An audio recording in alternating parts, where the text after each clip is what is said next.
Hey everybody, Aaron Cowan, Sage Dynamics, and this is the Scalarworks Leap 193 Aimpoint mount. With night vision becoming more and more common, night vision specific products and more ergonomic products in general are becoming more prevalent. We're seeing a lot of different companies offer higher riser mounts for, you know, your red dot sights and even your magnified optics. One of the primary reasons behind that, but certainly not the only reason, is the fact that it puts the optic in a place where passive aiming is something that's going to be much easier to do. If you're not familiar with how you shoot generally under night vision, you're going to use an IR laser device, which doesn't require you to get a traditional cheek weld. Although you can, you don't have to. And in fact, some shooting positions it's actually going to work against you, especially when we factor in distance or awkward shooting positions. This is more from a military, even potentially law enforcement concern. If I'm worried about my bad guy having overmatch capabilities or matching capabilities of being night vision capable, and I'm worried about my IR laser potentially, you know, basically being a beacon, I need another way to be able to engage the threat under night vision, and that way is through passive aiming, which means I'm just going to co-witness like I would during the day. I just bring the optic up to my eye level and be able to shoot with it. With night vision devices, 14s, Mod 3s, Sentinels, 15s, 31s, whatever you happen to be using, depending on the specific optic, you may not be able to get a co-witness without moving the gun off and kind of fishing for it. So you're not going to have a traditional cheek weld or a really stable shooting position. And in some situations, some heights, some optics, some positions, some night vision devices, you may actually have to disengage the rifle completely from the shoulder in order to find that dot in your field of view and be able to shoot.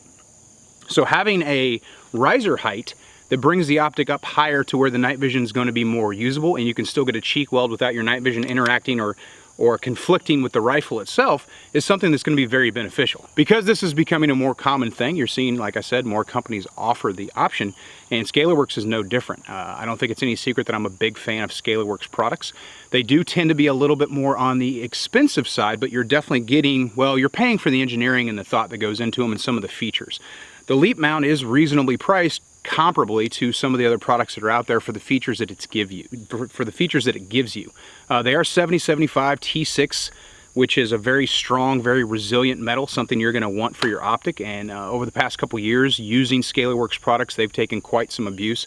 I've done specific reviews, drop testings and stuff on their Leap scope mounts specifically. I haven't had any incidental or purposeful impacts take place on my optics. It's knocked them out of zero, and the Leap 1.93 is no different. So as far as durability and features go, you're paying for, well, a great product.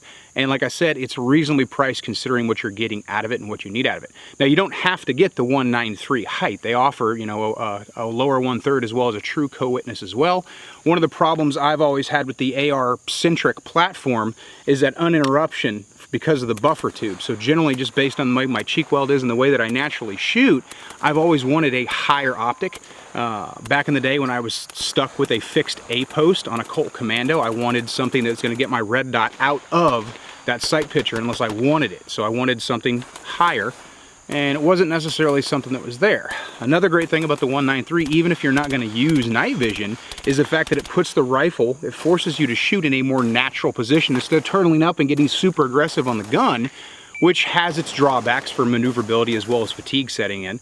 It puts the rifle in a more natural position. Some people have called it a chin index versus a shoulder index, a neck index, a cheek weld versus a chin weld. I don't really feel like my head is that, because again, we're talking about 1.93 versus usually 1.55, 1.57 for the lower 1/3 mounts.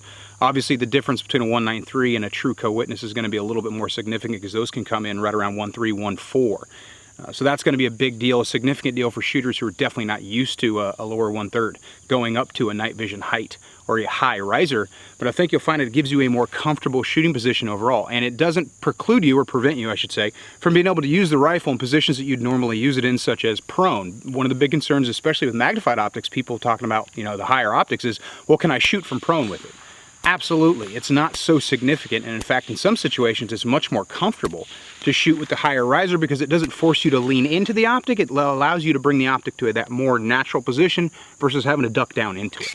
Some optics don't technically require the 193. The Trijicon MRO, because the ocular lens is slightly larger and just based on the general construction of that optic, I found that to be one of my favorite red dots for night vision because I don't really have to swim or fish or press the rifle off of me to get it. I can go into a traditional cheek weld and the dot's going to be right there. But I am partial to Aimpoints. They do have relatively less observable alignment parallax than I get from an MRO. Even the newer MROs, I'm still getting a little bit less. And I feel like its dots, and I should say its reticle settings, are more consistent, and of course the battery life is a huge winner over what you're going to get from the MRO. So while the MRO is a great optic and I still love it, if it's night vision, I'm kind of wanting to go with an Aimpoint. And one of the things I wasn't able to do until 193 height mounts became more prevalent is really lean on the Aimpoint for my night vision shooting, and now that's something that I can do. With the Scalarworks 193, it's very easy to get that optic, get that intuitive placement, that cheek weld, that chin weld, coming into the rifle using night vision. In fact, with a good IR illuminator, I don't find myself using my IR laser nearly as much as I used to because it's more natural and I think faster to shoot using passive aiming versus trying to use my IR laser. So if you're interested in a more ergonomic shooting position, so I'm just going to bring the rifle a little closer to where your eyes naturally sit versus having to turtle into or aggressively lean in on the gun, even if you don't shoot for night vision, the Scalarworks 193 is a great option. There are other options out there. I personally feel like Scalarworks is one of the best on the market. I've been using them, like I said, for a few years now, and I've always been impressed with the engineering, the thought, the ergonomics that go into their design. They're very simple, very intuitive. The click drive system is awesome. It's something that if it's not something I always trust, even if a manufacturer says return to zero, but I found that if I have to take this optic off for any reason, which I have done for review purposes, I'm changing off an optic to put another optic on the rifle to do a review or something like that, put it back on. Of course, I'm going to confirm zero, and I found that return to zero is a quote that they make, and I found it to be very, very true. One drawback to 193s, this is something I feel like I need to mention, especially if you're not necessarily aware of it, is backup sights. If you have to have irons on your gun, you're going to have to go with 45 offsets most of the time. There are some sights out there that would sit low enough to allow you to pass through underneath the mount, but those are kind of particular on which rail/barrel length they allow to be zeroed at, especially depending on which zero you use. So my personal advice, if you're going to go with a 193 and you absolutely have to have iron sights, the offset 45s or an offset RMR, or hell, even another offset Aimpoint, is going to be your backup optic option, or I should say your backup aiming option. But even if you don't do night vision, I highly encourage you at least to spend some considerable time on the 193s. I find the height to be more natural, and that's something that in the future I'm slowly going to be phasing out a lot of my lower 1/3s because the 193 height just feels right. I'm Aaron Count with Sage Dynamics. Train accordingly.